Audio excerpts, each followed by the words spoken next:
nation, one race. Ay,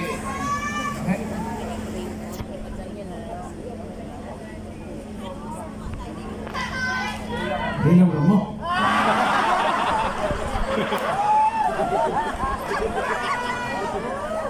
Alam mo, there was this request from Manila another racer asking me na kung salita ako, it's either in English or in Tagalog. Kasi covered yan dito ngayon all over the nation. Ang problema, hindi naman sila nakakaintindi ng Bisaya. Bakit? Problema nila yan. Pero sisikapin ko na lang na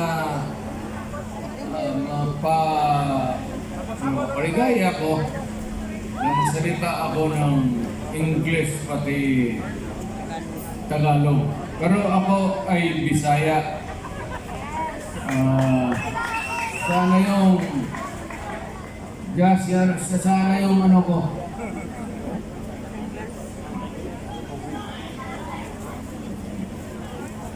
Yung sabihin ko sa inyo, what brings me to you tonight? Retirado na ako. Na presidente na ako. Sa habang panahon, naging mayor ako ng siyudad ng Davao. 23 years. That's 6 years. Wala na akong mahingi sa Panginoong Diyos kung ano pa ng biyaya na maibigay niya. Sabihin ko na sa inyo at sa lahat. Ako na po'y handang mamatay. Tapos na po ako.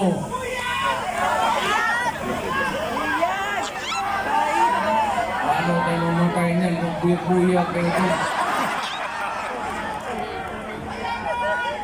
Well, anyway, ganun.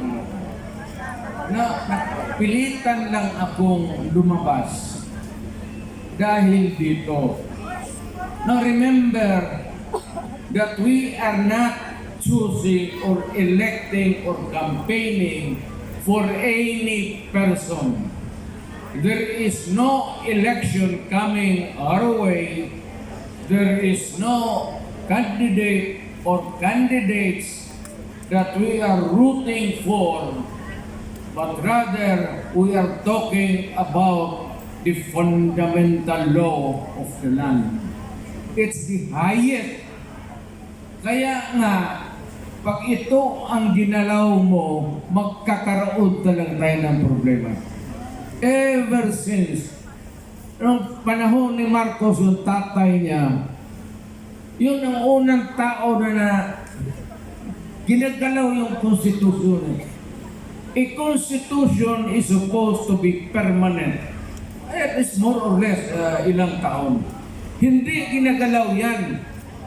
Ang batas, ang ordinansya ninyo sa City Council o Barangay Resolution or whatever, nandoon lang yan sa baba, malayo masyado ang konstitusyon.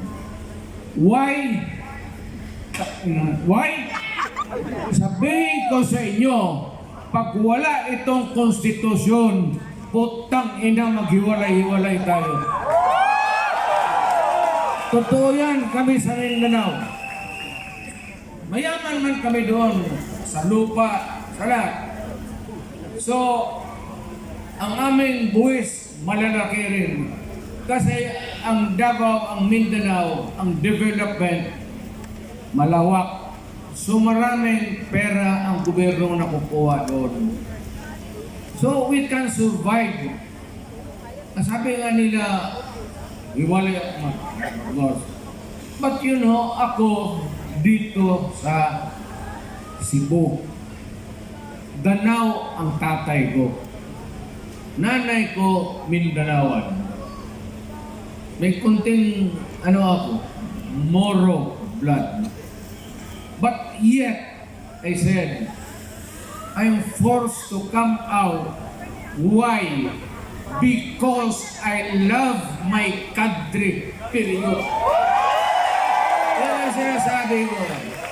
Huwag lang ninyong galawin ang Pilipino. Huwag lang ninyong lukuhin ang Pilipino. Wala tayong problema. But once you start to magkakadiferensya talaga tayo.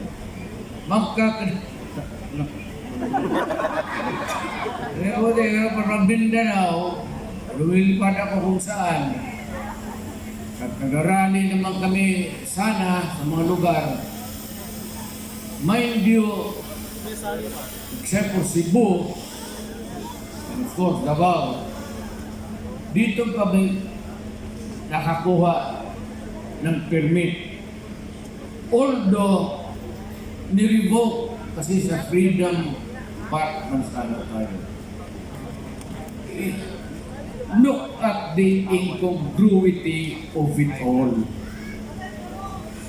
Tingnan mo naman ang Freedom Park, where we are supposed to air our view, our sentiments, at anong sa utak natin para sa kapwa-tao natin, para sa bayan, para sa lahat.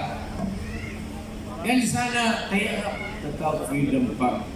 But what is very anomalous is that nandito tayo kay ang Freedom Park gisertan.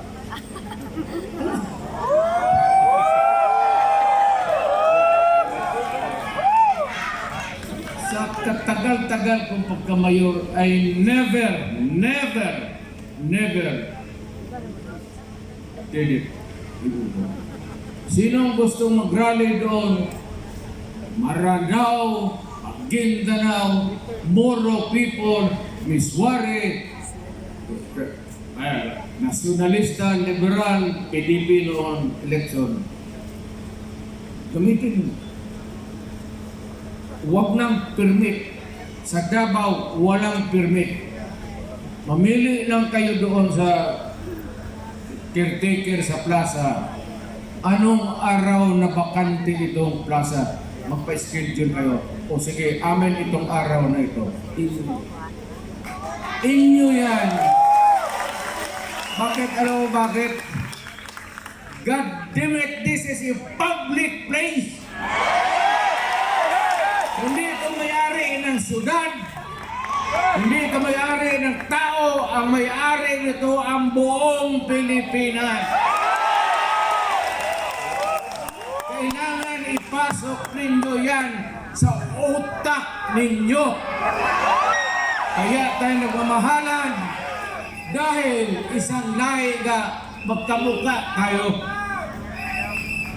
Kay Maranao ka, kay Maguindanao ka, galing ka bang hulo, mayroon man dito, marami ngayon silang mga Moro. Tingnan mo, kamukha mo. Why? Because Malay. Malay tayo, Malay race. Kaya lang sa hulo, pumasok yung evangelist ng Islam. Dito naman sa Leyte, pumasok itong Magellan. Nakialam sa ating bayan. Ang masakit dito, pumunta sila dito, ayaw ko namang, and they stayed here for 400 years. Tangin. Gaano katagal yung 400 years? Alipid tayo sa sariling bayan natin ng mga banyaga. Pagkatapos ng Espanyol, pumasok ang Amerikano. Anong ginawa nila?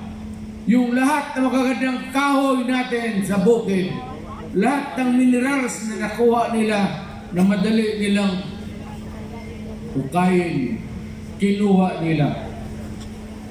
Anong iniwan nila 1945? After the war, hindi man sana tayo kasali sa gera na yun. Ay, hindi yung mga Amerikano nandiyan yung base. Kaya ngayon, kita mo kung saan sila naglalagay ng harap ng China si Edgap Basa. Alam mo, pag nagkagirap, pagputok lahat yan. Alam mo, ang China, kasi ganoon lang bright yan.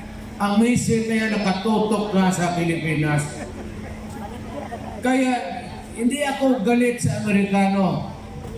Ang mga... Uy, anak, ako na American citizen. Wala akong tao por tao, wala akong problema. Ang problema ninyo, Amerika, kayong noong mayayaman at, mighty, may mga armas, pumunta kayo dito sa Asia. Yung maliliit na